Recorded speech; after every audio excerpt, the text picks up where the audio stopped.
have the distinct honor now of introducing a person who has spent his entire life fighting for civil rights and for justice.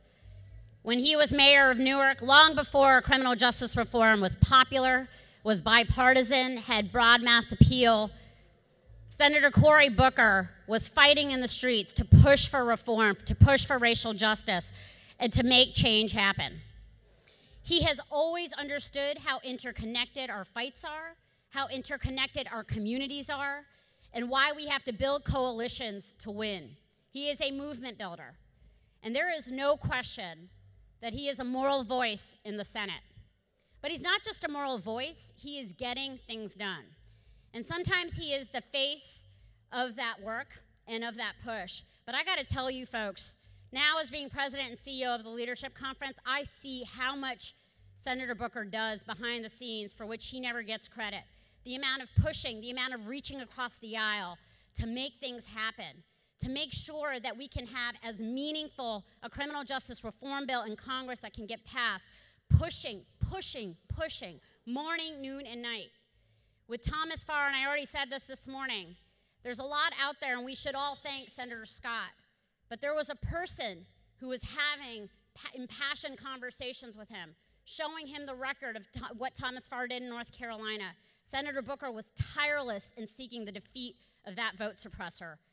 And I think it is incredible to me just how constantly accessible he is to the civil and human rights community. This stuff is in his blood. Senator Booker is a good friend, he is a fearless leader, and he is just plain old fierce. Please welcome Senator Cory Booker.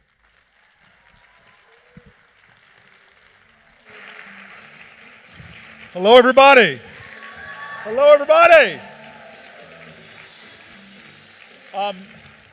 So I am really just grateful to be here. One of the smartest things I've done this month is to leave my office early and be able to sit over there and listen to Desmond Meade, who just was truly heroically inspiring to me. But that's what we are to each other. Gwendolyn Brooks says we are each other's business. We are each other's harvest. We are each other's magnitude and bond. I was just introduced by someone who has been like that to me. Vanita, who is the president of this conference, has really been someone who has sourced me through her leadership, but more importantly, her friendship. We talk so often about criminal justice issues, human rights issues, on the phone, strategizing, going back and forth, but always she lifts me and elevates me and sort of charges me up and pushes me back into the fight. I have a definition of revolutionary leadership that I lean on that comes from a book called In Search of My Mother's Garden by Alice Walker, where she talks about the true revolutionary. And she says the true revolutionary is always concerned with the least glamorous stuff, the raising of a child's reading level from 3rd grade to 4th, to filling out food stamp forms for folks because people got to eat, revolution or not. The real revolutionary is always close enough to the people to be there for them when they're needed. That's the kind of spirit that Vanita has, and the spirit that I know is in this room. I was looking around and seeing a lot of people I recognize from the fight, and I'm just grateful for you. And I want to share with you some of the things on my heart today, as I just came from a meeting with leadership, Schumer and Durbin and others, where we were talking about a criminal justice bill and the possibility of getting something done this Congress. And it really is one of those moments where you're sitting in these gilded rooms with painted ceilings, and you know you just got on a train from Newark, New Jersey, and you hear policy discussions and numbers mentioned and statutes mentioned all in these bills. But as I sit there, I know that those numbers and those legal terms all affect my community. I'm the only United States senator that lives in an inner city, black and brown neighborhood. My community, the median income according to the last census is about $14,000 a year. And that's household income. And I moved in this community back in the 1990s. And back then it was really off the hook, at least that's what I thought. Because when I first moved there, I was moving my stuff into my apartment that I rented and came back to my car. My stuff was stolen. There was a 24-hour sort of drug trade going on the street, punctuated by shootings I would hear often at night from my bed. And I still remember being overwhelmed by a lot of the challenges on the streets as I was still a law student trying to get immersed in the community. And I'll never forget this woman named Miss Virginia Jones, who became one of my great life heroes. I always say I got my BA from Stanford, but my PhD on the streets of Newark from professors that were far more brilliant, insightful than many of the ones I had in school. And I'll never forget that this woman, one of her first things she did with me was have me stand on the street, and she said, if you want to help me, you got to tell me what you see around you. And I said, what do you want me to do? She goes, describe the neighborhood. So I described the neighborhood, and she just looked angry and upset. This elderly woman, 5 feet and a smidgen tall. She just looked, the more I talked, the more she just looked disappointed and angry with me. And so finally she looks at me when I finish, and she goes, you can't help me. And I'm like, what do you mean? And she just turns around and starts walking away. And I run after this woman, and I grab her from behind, very respectfully, mind you. And she wheels around, and she looks at me, and she says, boy, you need to understand something, that the world you see outside of you is a reflection of what you have inside of you. And if you're one of those people who only sees problems and darkness and despair, that's all there's ever going to be. But if you're one of those stubborn people who every time you open your eyes, you see hope, you see love, you see the face of God, then you can be one of those people that helps me. And she walked away. You see, when I'm in my community, we have challenges. Again, I don't know if any other senators had shootings on their block this year. Shahad Smith was murdered at the top of my block this year, a young man that I lived with when I lived in the projects on the top of the hill. I live across the street from a drug treatment center. I sometimes have sat with the men and women in those circles, and I just see beauty, I see divinity, I see God. But I also hear their stories of people who had a disease treated with incarceration after incarceration after incarceration, who've been chewed up by the mechanisms of power, but yet somehow elevate with inspiring grace and dignity. In my community, I go to my bodega and I see people who work full-time jobs using food stamps to still try to get by, because we are a society that's stripping the dignity from work. In my community, on 4th of July, I hear parents, talk to me about what it means when some people hear fireworks, but when communities like mine, people have continuing, not post-traumatic stress, but continuing traumatic stress. I live in a neighborhood that's about a mile or so from Superfund sites.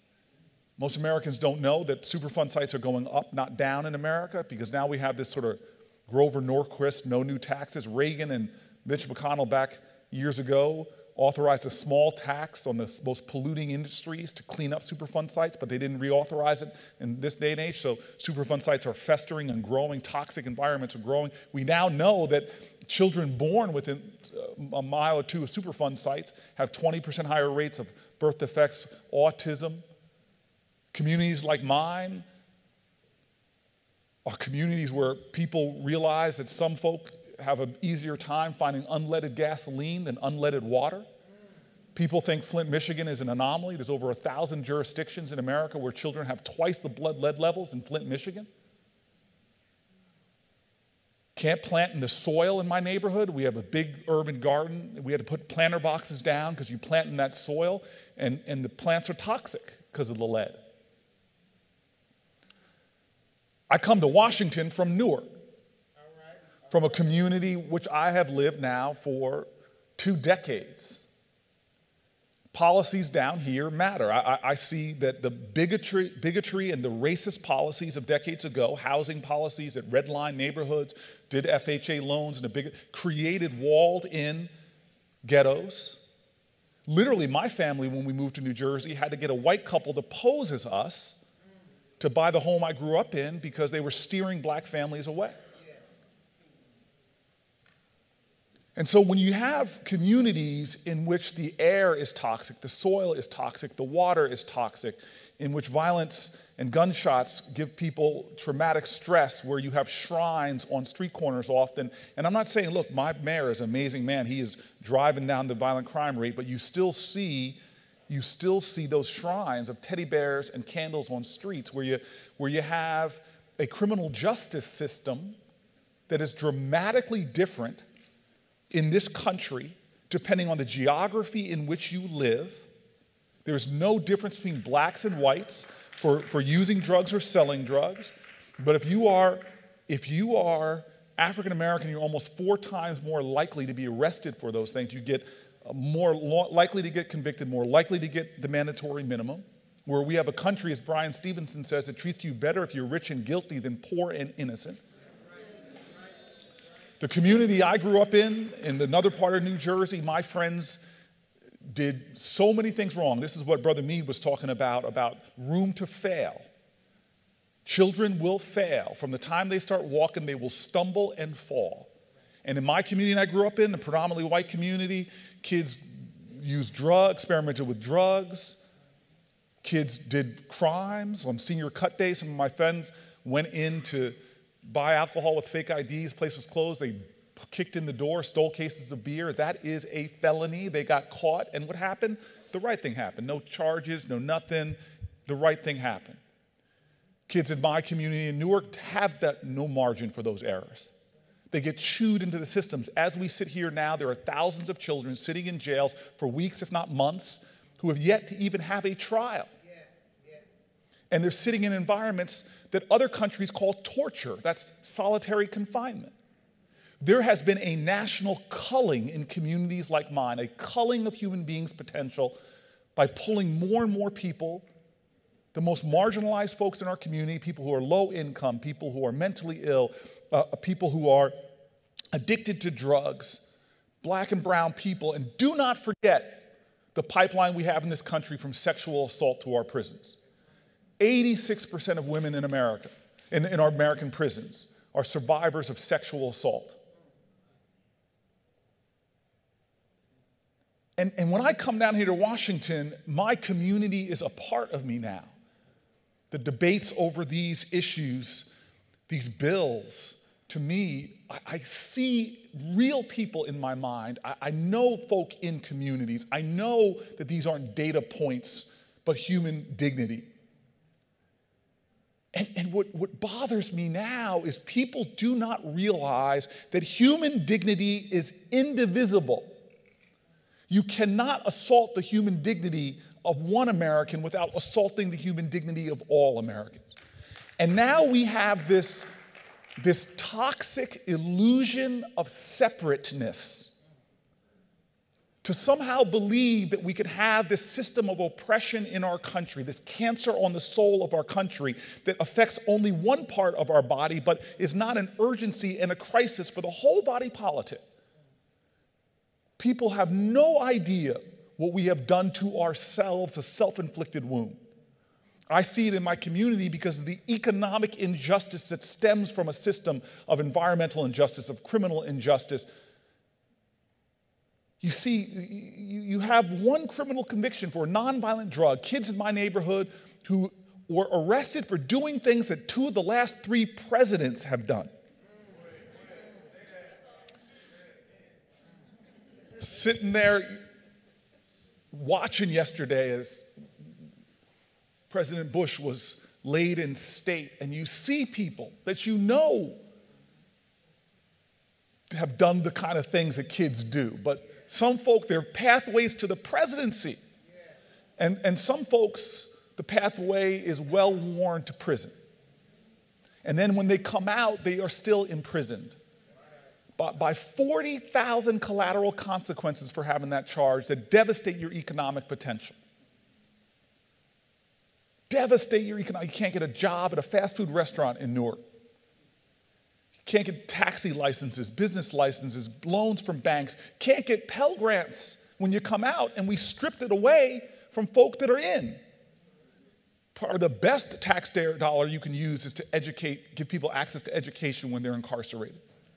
because of it lowering recidivism rates. We do these self-inflicted wounds that make no economic sense as well as making no moral sense. And then what does it do? It creates poverty at epidemic levels. A study came out of a great college here in the United States that says we'd have 20% less poverty overall in America if our incarceration rates were the same as our industrial peers.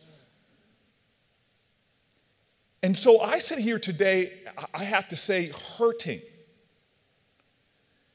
And let's not forget, I mean, we are a country that's hurting. You may not know it. We all have heard stories about people walking around feeling 100%, not realizing that cancer is eating away at their insides.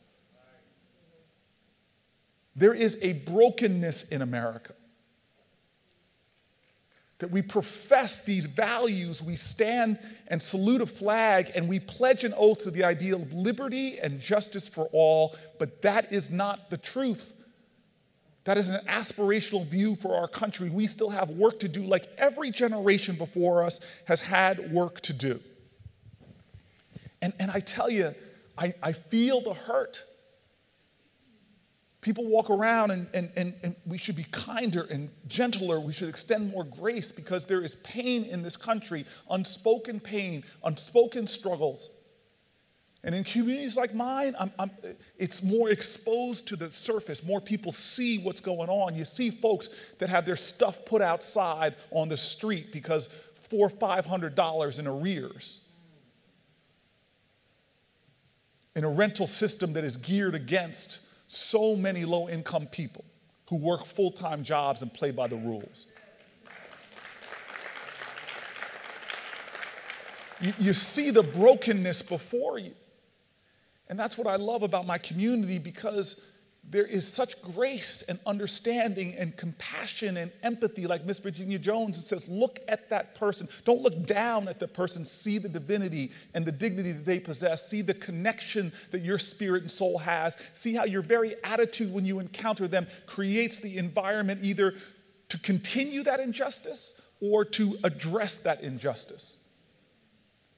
And so I'm here with a community of folks to let folks know why we fight. And that we have to stay connected, as I said about revolutionaries, and Benita, we've got to stay connected to the soul of our country. We've got to be sourced by the people we live for.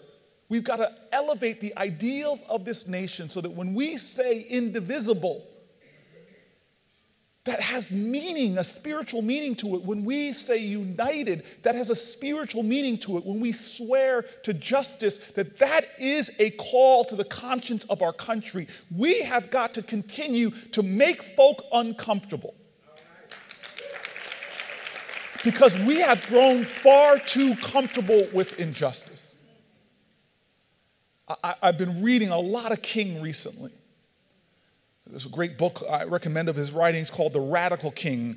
I just finished that one. I picked up another one talking about King and labor, his talk about economic justice, because there's so much about, folk forget about the civil rights. The March on Washington was about jobs and justice. People forget about this. What's the sense, as one of our leaders said, of being able to sit at a lunch counter if you can't afford to buy anything on the menu? Why do my friend Natasha, who works at the IHOP, still need food stamps to feed her family? As folk outsource the cost of their corporations onto taxpayers and onto the burdens in the backs of folk. I was amazed that King would end so many of his speeches with the rift that is the title of our conference. I thought it was just one speech he gave after getting across the Edmund Pettus Bridge, after they had been driven back. When he finally got there, he gave that ending. How long? Not long, because truth crushed to the earth will rise again. How long? Not long, because no lie can live forever. How long? Not long, because the arc of the moral universe is long, but it bends towards justice. But I started seeing through these labor speeches that he was saying that over and over again. These were the great days back before YouTube, when people who have to speak a lot like me could use the same riffs over and over again. But that was me, that small me was looking at that part, but the larger me was looking at what King was trying to do there. He was trying to do something Miss Virginia Jones would do to me, and I'll quote her words in a moment, but he was trying to get people to focus in on the very difficult challenge of having hope, the very difficult challenge of being faithful, because it is hard to stay faithful and stay hopeful when the wretchedness of humanity, the unfairness, the injustice, when it's so hard. 5 years I've worked to get something done on criminal justice reform. This bill that we have right now is but a step in the right direction on a mile-long journey. It is not a perfect bill, but dear God, after decades of mandatory minimums, 3 strikes, you're out. It's the first time it stops and starts to move in the right direction. But God bless America, 5 years. And we get one solid step, and there's no guarantee this bill will get to a 4 for a vote. The clock is ticking, 2 weeks left. How do you stay faithful? How do you keep hope? And King, at the end of his speeches, was trying to remind people the arc of the moral universe is long, but it bends towards justice. Don't forget, slavery came to this country in the 1600s, and it wasn't until the 1800s that abolitionists won. Don't forget that the subjugation of people of this country was generations of subjugation, and it took years to get to the civil rights movement. Don't forget that women were second-class citizens from the beginning of this nation, and it took generations to get to suffrage. Miss Jones taught me what hope and faith are. Her son was murdered in the lobby of the building I would move into back in the 80s. I moved into those projects in the late 90s. Her son was murdered in that lobby, and she never left those buildings. Talk about pain and wretchedness, the funk of life. And she never left. She and I made enough money, we could have lived in other places. But she stayed in those buildings. I asked her why once, with that kind of hurt, unimaginable grief. Why would she stay in those buildings? And she said to me, boy, why am I still, yes, Miss Jones, why do I still live in apartment 5A? That's what I asked, Miss Jones. Why am I still the tenant president of these buildings since the day they were built? Yes, Miss Jones, why? She goes, because I'm in charge of Homeland Security.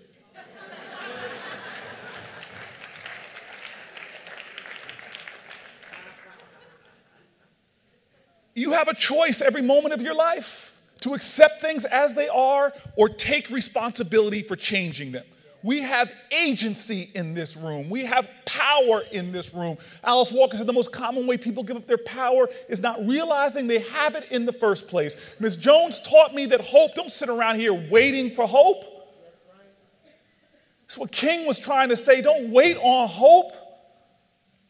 Hope is not passive. It doesn't wait for a sign, a light at the end of a tunnel. Hope is the active conviction that despair will not have the last word. And what King is talking about the arc of the moral universe, is what Baldwin wrote about in the last pages of The Fire Next Time. He says, I know what I'm asking you is impossible, but today's day and age is an everyday and age. The impossible is the least we can demand. For one is, after all, emboldened by the spectacle of human history in general and American Negro history in particular, for it is nothing less than the perpetual testimony of the achievement of the impossible. Yes, the arc of the moral universe is long. And yes, it bends towards justice, but it bends because we have bent it. And this is the call right now about who we will be in this moment. I tell you, this country, let's not whitewash our history. It was born with imperfect geniuses who put on paper a break with the course of human events. This country would not be a theocracy where we all pray alike. It would not be based on some kind of tribalism or some kind of religion. Spin the globe and you'll see the borders of so many countries are born from that. Countries split apart, Pakistan and India, because of religious differences. No, they said that we will be a nation based upon principles and ideals that are even bigger than the men that put them down. And they couldn't escape the bigotry and the hatred of this time. The Declaration of Independence, let's not get it twisted, let's tell the truth about America. The Declaration of Independence calls Native Americans savages. Women are not even mentioned at all. Blacks are fractions of human beings. Y'all know Stokely Carmichael used to say, constitute. I could only say 3/5 of the word. But the story and the greatness of America isn't the absence, don't whitewash it, out of our history of bigotry and hatred. The greatness of this country is generations of folk said, I'm going to bend the arc of this nation's history towards justice, and they fought. And many of them would never live to see the victories that they fought. They would never live to see the sprouts of the seeds they planted through their struggles, but they fought nonetheless. And don't get it twisted, it wasn't senators that made this change. You all know it wasn't a bunch of men that came to the Senate floor and said, you know what, it's time that women have the right to vote. It wasn't a senator named Strom Thurmond who came out and said, yes, it's time those Negro people have some civil rights. No, it was coalitions that looked a lot like the people in this room. Black folks, brown folks, white folks, Christians, Jews, Muslims, Indians, Sikhs, Hindu, everybody marching together, fighting together, coming together, pushing together, meeting in less fancy places than this. Come on now. I can't imagine in August sitting in a church basement plotting the revolution. I can't imagine in a barn hiding out black folk and white folk, Quakers and former slaves, planning the biggest infrastructure project this nation has ever seen, the Underground Railroad. I can't imagine what it was like for those folks at Seneca Falls or those folks at Stonewall who were planning and plotting and fighting at times for liberation, for justice, to awaken people about their indivisibility. That the trans destiny and the Baha'i destiny and the Muslim destiny and the Lutheran destiny and the libertarian destiny and the vegetarian destiny, whatever American you are, we are interwoven. We need each other. We got to love each other. Don't let people make the aspiration of this country be tolerance. Go home tonight and tell somebody you're living with, I tolerate you, baby. No, we are called for love. Love says, I see you, I see your worth, I see your dignity, I see how my destiny is interwoven with yours. Get up. We need each other. We got to love on each other. Now, y'all applaud. Let me tell you right now, got to love Republicans. That might not be, I'm trying to make y'all uncomfortable. Lindsey Graham, Kavanaugh hearing. I am a little upset. I don't know if you all noticed, I used to have like a Questlove afro, but I pulled it all out after that.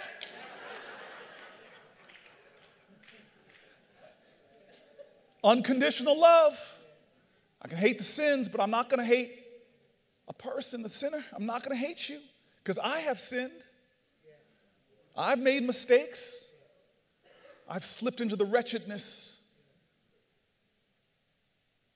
Just days later, I'm on the phone with Lindsey Graham,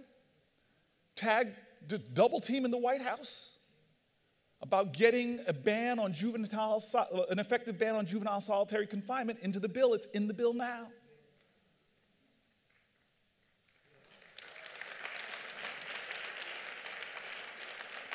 Unconditional love.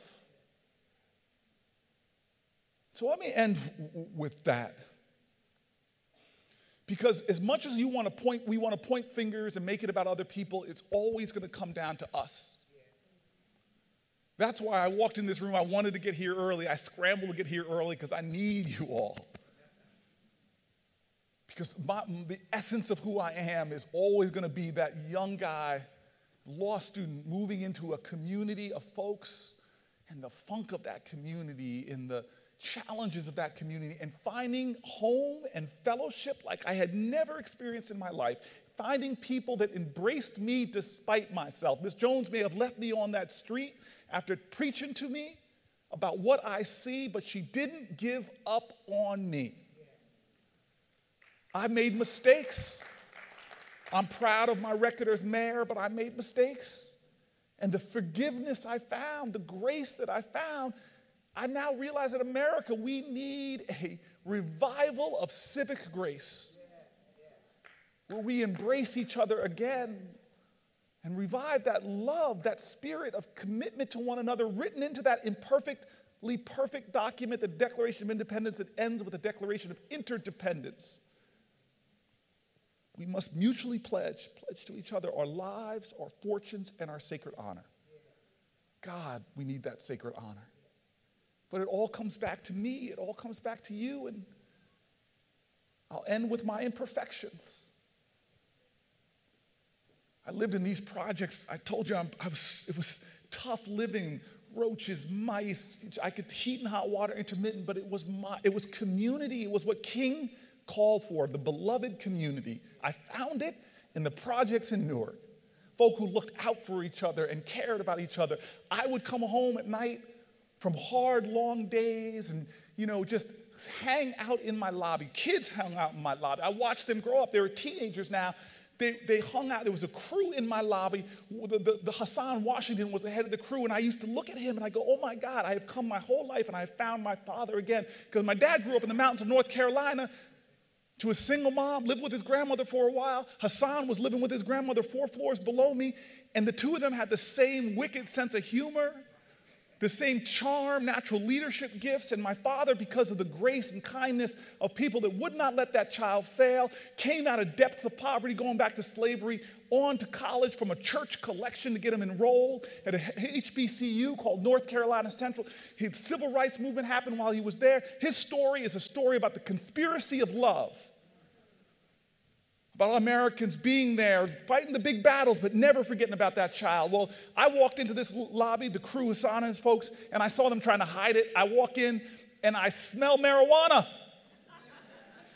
Not quite as pungent as I had smelled it back in my Stanford days, but come on now. If they were stopping and frisking college students, I won't say half, but a lot of our American college students would be in jail. But they don't do that. But I knew these kids didn't have, Brother Meade said, that margin for error. So alarm bells went off. And I started saying, I got to step up my activism. Brought them out to the movies. I let them choose the movie. Mistake. Don't go see Saw 2. Why would they make a second one?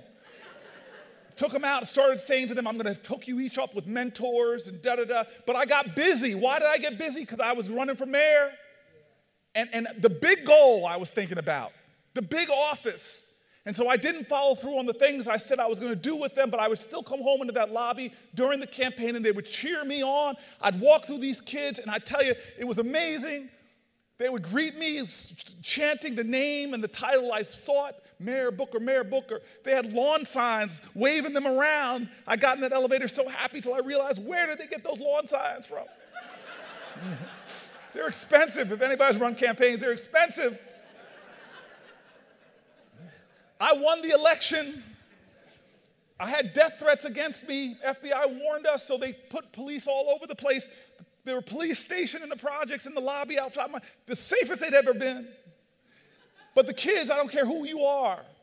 When you were a high school student, you didn't want to hang out where there were police, so I didn't see this crew, but I was on the mission. I was going to make Newark better for everybody.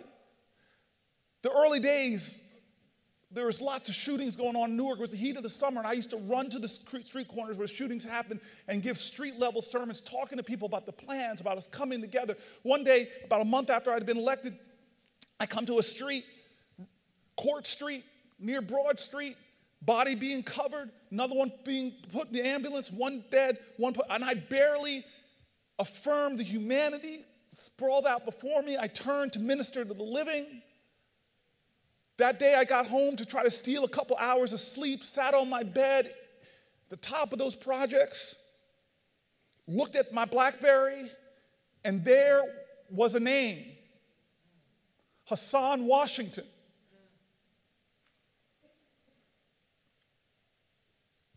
I broke. His funeral, everybody was there. It was at Perry's funeral home in the basement. They had one room in the basement, and everybody showed up. And I walked down those staircases. It was a narrow staircase. I used to dislike that room and the unnatural aberration of children being buried by parents. And I walked down those narrow staircases like descending into a bowel of a ship, and there we were, chained together in grief, piled in one on top of the other, swaying and moaning and crying. I was a newly elected mayor, but I didn't feel powerful. I felt impotent. I stood in the back. I couldn't minister to anybody. I was hurting, leaning on others, and finally I couldn't take it. I just ran out. I ran out. Jumped in a new SUV down to City Hall, into my office, slamming the door, sat on my couch in that office, and for the first time as mayor of the city of Newark, I wept and I wept and I wept. God put Hassan right below me. He put him right in front of me. He was my father. Generations ago in the 40s, 50s, and 60s, they didn't fail my dad. When his grandmama couldn't take care of him, people took him into their own home. This was my spiritual moment where I could return the favors, the blessings of my ancestors by paying it for him. He was right in front of me on my doorstep. We quote statistics all the time, but these are lives. This is our nation's greatest natural resource, the genius of our children. And Hassan was a future leader, a future Rhodes Scholar. He was a future senator, future president. And he is gone, and nothing I can do can resurrect that. And all of us came to his funeral. All of us were there for his death. But where were we for his life?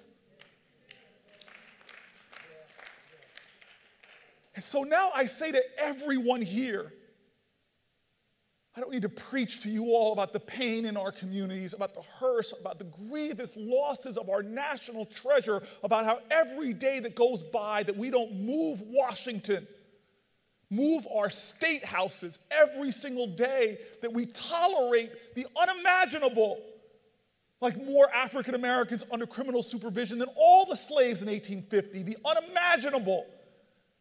That 1 out of every 3 incarcerated women on the planet Earth are here in America. Unimaginable. That our children are being poisoned every single day because we won't put a few dollars into a budget, a rounding error to do water infrastructure in this country. Unimaginable. I don't need to tell you all about the human carnage that we're tolerating in our country, where boys in boxes are commonplace, so commonplace that we doesn't even make the news anymore. But I end with Mrs. Jones's words to me.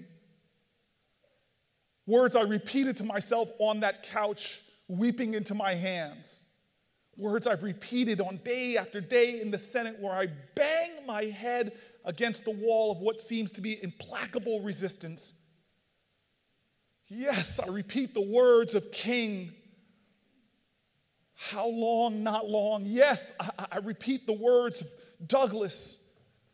Power concedes nothing without a demand. Yes, I repeat the words of our leaders who, even though they were sick and tired of being sick and tired, still fought. But let me give you the final words of a woman who lived on the 5th floor of the projects. Years before I would be mayor of the city, after another kid was shot and killed in our neighborhood, I tried to stop this kid's bleeding, but to no avail. I was shaken and traumatized. First time I'd ever been with a body as it slipped out of its mortal coil. She saw me that next morning, broken and feeling like I was drowning, filling with darkness in my soul, angry at our nation. And I'm telling you right now, if our country hasn't broken your heart, you don't love her enough. She saw me there broken. She saw me there hurting. She saw my soul screaming out. Across the courtyard in the Newark projects, she didn't say anything. She just opened her arms. And that early morning, as the sun had just risen, I ran across that courtyard and hugged this elderly woman and just started crying into her shoulder. And she just said 2 words as she rubbed my back and held me tight. This warrior of a woman, this soldier of love, held me. Her son murdered in a lobby 50 feet away. She held me, comforted me with 2 words, inspired me with 2 words, gave me the gift of these 2 words. She rubbed my back and just said over and over again, stay faithful, stay faithful, stay faithful. My fellow Americans, we have come this far by faith. The faith of ancestors who never gave up. The faith of blacks and whites and Christians and Jews like Goodman, Cheney, and Schwerner who died for voting rights, a battle we still fight today. Stay faithful and know that faith without works is dead. We have work to do. We have battles to fight. Our country still calls. The dream still demands. America is in the balance, and I'm telling you right now, if we fight together and work together and sacrifice together, we will stand on a mighty day on a mountaintop and say that finally we've come to a point in this country where the past has been paid back by our gifts to the future, that this will be one day the United States of America, and justice will roll down like water and righteousness like a mighty stream. Thank you, everyone. Stay faithful.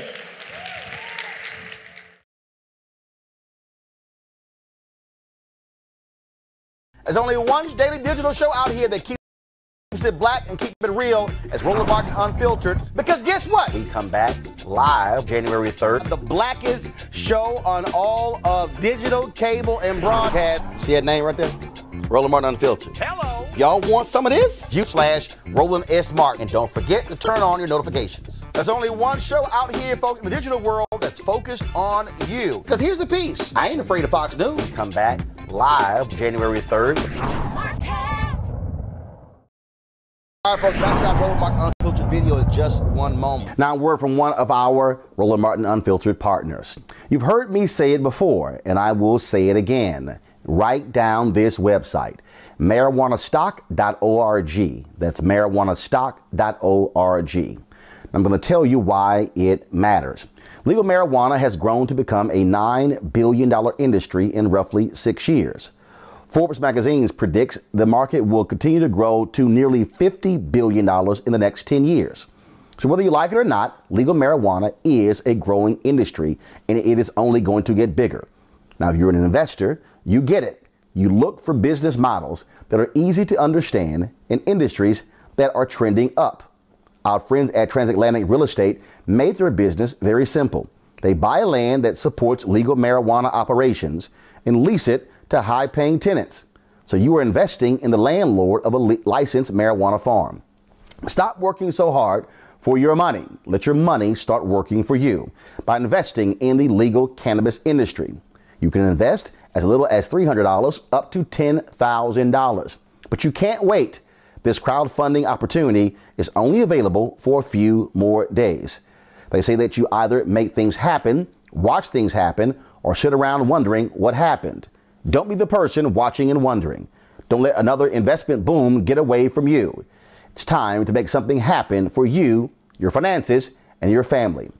And don't forget my pro tip. To be included, you must complete and confirm your application. And be sure to complete the process. Go to marijuanastock.org. That's marijuanastock.org. Get in the game, folks. Do it now before time runs out. Now back to your Roland Martin Unfiltered video. You want to support Roland Martin Unfiltered? Be sure to join our Bring the Funk fan club. Every dollar that you give to us supports our daily digital show. There's only one daily digital show out here that keeps it black and keep it real as Roland Martin Unfiltered. Support the Roland Martin Unfiltered daily digital show by going to RolandMartinUnfiltered.com. Our goal is to get 20,000 of our fans contributing $50 each for the whole year. You can make this possible. RolandMartinUnfiltered.com.